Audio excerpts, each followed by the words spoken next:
I love going to watch football.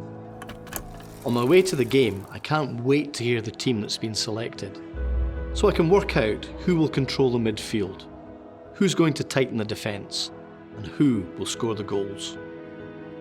Surprisingly, it's also a team game when it comes to the production of polypeptides during the process of translation in cells.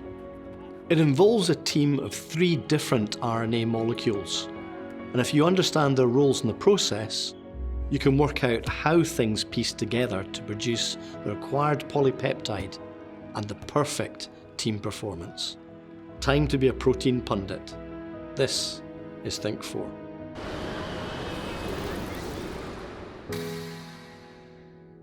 The 3 different types of RNA are messenger RNA, transfer RNA, and ribosomal RNA.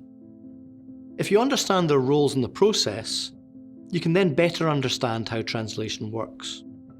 Like a football team, it's not just about the players. There's a manager, the DNA, that has provided the instructions to make the polypeptide, plus the support staff needed to make the team perform well. In this case, the process requires enzymes, ATP, and a supply of all the 20 different amino acids, as well as a place to put it all together. It starts with a messenger RNA, which is a complementary copy of the base sequence on the gene, made in the nucleus. It travels to a ribosome in the cytoplasm. The ribosome is made from ribosomal RNA and protein, and attaches to the start of the messenger RNA molecule. Within the ribosome, corresponding to where the first and second codons are on the messenger RNA, are 2 attachment sites. This is where the amino acids will come into close contact, allowing the peptide bond to form between them. In the cytoplasm, transfer RNA molecules pick up an amino acid that is specific to their triplet base code, the anticodon. They will always pick up the same specific amino acid. The transfer RNAs then carry the amino acid to the ribosome. This is important as each codon on the messenger RNA corresponds to a specific anticodon on a transfer RNA. The correct amino acid that is required at that point in the polypeptide chain is then in place. The first transfer RNA binds with a messenger RNA codon that is in the attachment site 1 on the ribosome. The codon and anticodon form hydrogen bonds to keep the transfer RNA in place. The next transfer RNA comes into site 2 and the amino acids are now side by side. A peptide bond forms between the 2 amino acids and the ribosome moves one place along the messenger RNA molecule.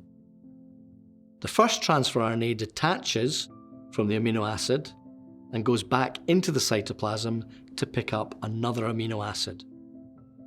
The one in site 2 is now in site 1, leaving site 2 free.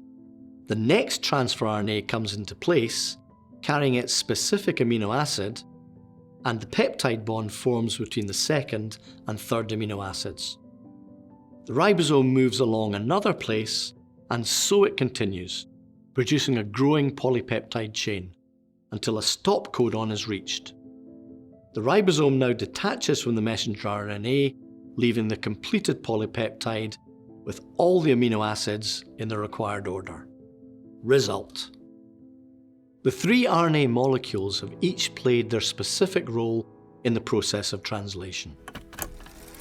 They've worked together to produce the protein that the gene coded for in its base sequence. The messenger RNA carried the instructions. The ribosomal RNA held it in place so that the transfer RNAs could put the amino acids in the correct order in the chain. A great team performance. Now, if only my team were this good. This was Think 4. Thanks for watching.